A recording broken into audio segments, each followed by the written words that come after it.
ಇದಕ್ಕೆ ಏನಪ್ಪ ಹೆಸರು ಅಂತಂದ್ರೆ ವಿಶಾಲ ಕೋನ ಅಂತ ಕರೀತಾರೆ. ಏನಂತ ಕರೀತಾರೆ? ಕೊಡಿ ಇಲ್ಲಿ ನೋಡ್ರಿ, ಏನಂತ ಕರೀತಾರೆ? ಯಾವ ಕೋನ ಇದು?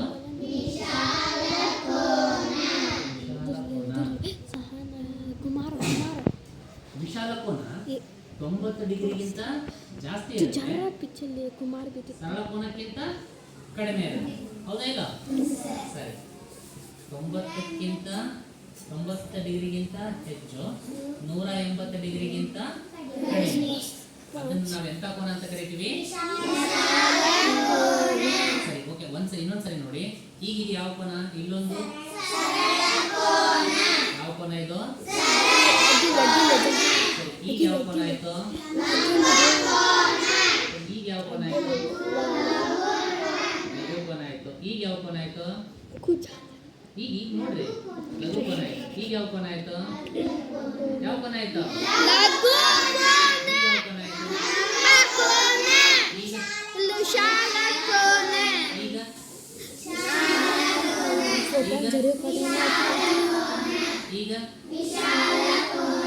ಈಗ ಯಾವುದು? ಈಗ ನಿಮಗೆ ಎಷ್ಟು ಕೋನಗಳು ಗೊತ್ತಾಗಬೇಕಾದ್ರೆ ಯಾವ್ಯಾವು?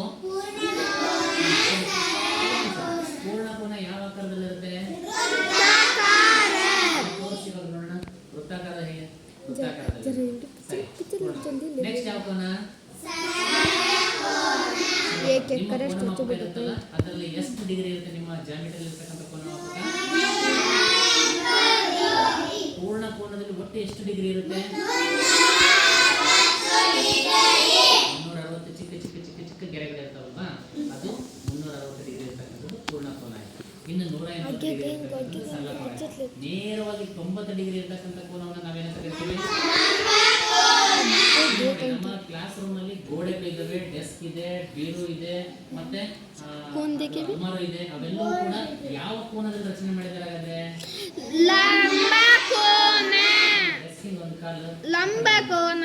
ಯಾವ ಕೋನದಲ್ಲಿದೆ? ಹಾಗಾದ್ರೆ ಮನೆಗಳನ್ನು ಕಟ್ಟಬೇಕಾದಾಗ ಈ ಲಂಬ ಕೋನ ಮೂಲಿ ಮಟ್ಟ ಅಂತ ಬಳಸ್ತಾರೆ. ನೋಡಿದ್ರೆ ಅದರ ಎಲ್ ಶೇಪಿನ ಒಂದಿರುತ್ತೆ, ಎಲ್ ಆಕಾರದ ಒಂದು ಅವರ ಹತ್ರ ಒಂದು ಇನ್ಸ್ಟ್ರೂಮೆಂಟ್ ಇರುತ್ತೆ. ಅದನ್ನು ನಾವೇ ಬಸ್ ಅಂತ ಕರಿತೀವಿ.